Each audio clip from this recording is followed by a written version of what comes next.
This is a guitar lesson for Girls Like You by Maroon 5 featuring Cardi B. Cause girls like you run around with guys like me to sundown. If you're into modern music, new music, and you're into learning guitar, I put up new lessons every week. So if you want to hit subscribe to keep up to date, and every week you'll receive new lessons. Now before we begin, I've one quick question. What is your favorite Maroon 5 song? The reason I'm asking is because I remember when their first album came out, Songs About Jane, and they've definitely evolved their sound. Some people are into the old stuff, some people are into the new stuff. So I'm just curious, what's your favorite song? And is there any you'd like a tutorial to be made for? Okay, I'm going to begin by saying that it's the same chord scheme over and over and over, which is brilliant because your work pays off for the whole song. So, first of all, if you just want to play open chords, it goes C, G, A minor, and F. So we're going to begin with the guitar riff. So to begin, I'm going to play it once to show you. So it goes 1, 2, 3, 4.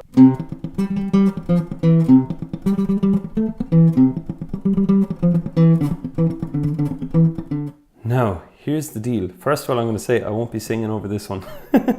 But what I will run through are the notes. So basically in the first bar, we'll forget about the rhythms just for a moment. We'll do 8th fret on E, then we have the 10th fret on A, 8th fret on A, then 7th fret on A. Now you will notice that I'm using specific fingers for very good reason. So it's middle on the 8, pinky on the 10, middle on the 8, index on the 7. Now that we've those notes covered, I'm going to cover the rhythm. The good news about the rhythm is, looking at it, this is the rhythm you have in your first, second and third bar. So our work will pay off for more bars. The count will go 1 and a 2 E and a 3 E and a 4 and. I'll do it again. It'll go 1 and a 2 E and a 3 E and a 4 and. Now the thing about it is, it's that as you count it, it's a good idea just to watch out for how you're keeping it steady. And if you want that count, it's in the description below. I'm going 1 E and a 2 E and a 3 E and a 4 and. Those X's, of course, are for mutes. Mutes generally are when I have my string. Just, I have the note on here. A mute is when I relax my grip. I don't lift up, I just relax. And I get that clicking sound. You will see that rest there on the third beat. The third beat goes it goes 1, E, and A. And you'll notice the picking then written above. So it goes down, down, up, and you see so on. So I'll do that one more time. So it goes 1, E, and a 2, E, and a 3, E, and a 4, and. Sped up it goes 3, 4. Now when you notice the second bar, you see that it's pretty much the same setup, just that the last two notes involved are a 7 and a 7. So it goes.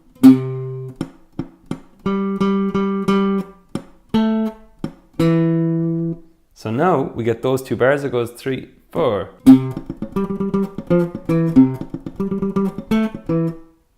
The third bar is the same as the first.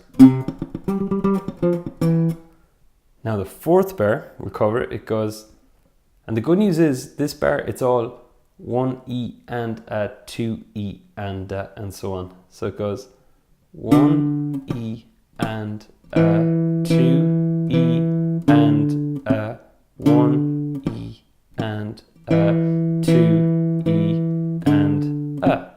So it's generally those two note groupings done in a row. So the first and second beat are the same as the third and the fourth beat. So now we've all that all together. You'll notice this can seem like it's a big amount to work on. The first thing I'd say is work on the count. So look at the description below and get used to counting 1 and 2 E and 3 and a 4 and. The next thing I do is get familiar with the notes, then the X's, which are the mutes, work on those.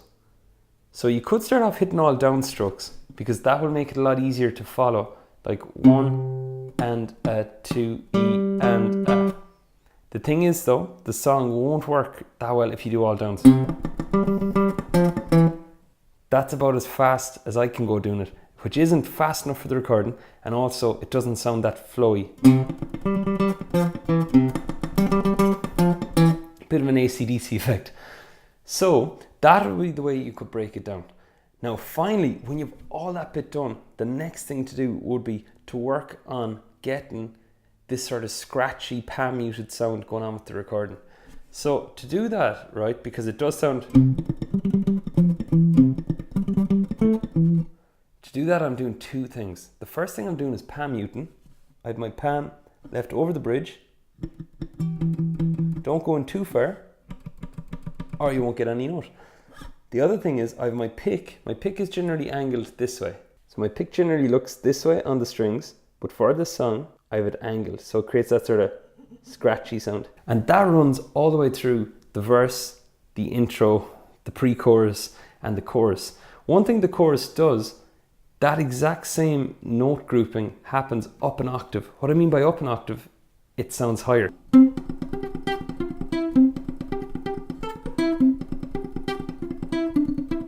I'm going to give you the first note. It's the 10th fret on D. And a good exercise you could try is to find it from there yourself. Okay? Because sometimes like being taught stuff is really useful, but then figuring stuff out for yourself can work really good too at other times. Now I had said about open chords, while that riff is going the whole way through, you could strum a C chord, 4-finger G, chords will be in the description, A minor, then F.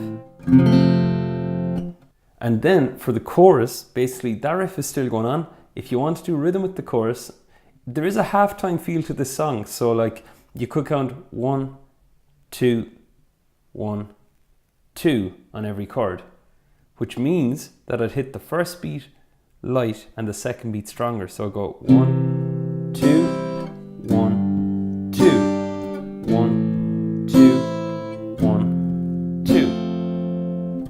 Basically for the first beat, I hit the thickest strings of the chord. Nothing specific, like just the thickest ones, then the lightest ones. Same again. So that is the chorus covered with the chords. Now that's your first chorus. Of course, there's a punchy rhythm going on as well, which I'm going to show on tab now on screen as well.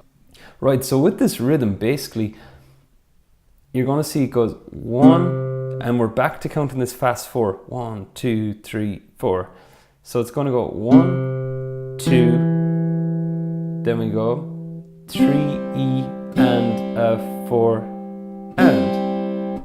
That third and fourth beat are counted 3, E, and a 4, and. Sped up.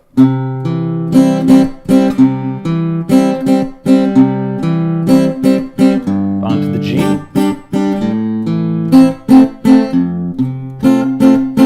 And it's the same for all the chords that are written, that rhythm. 'Cause girls like you run around with guys like me to sundown. When I come through, I need a girl. And the last bit that we've left is the bridge. So for the bridge, it's the same chords, just played a slightly different way. And to access the song sections I'm referencing, just check out the description below. I have a link to the lyrics site I use. So we have a C chord, we hit our A string, G and B.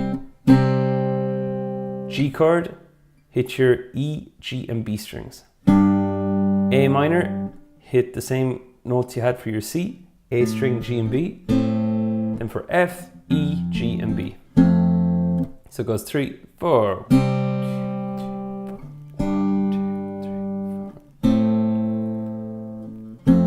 And that's it. And those are all the parts of the Maroon 5 song Girls Like You featuring Cardi B. So if you have any questions, just post a comment below. Let me know what other Maroon 5 songs you're into, and I'll catch you next week. Thanks for watching.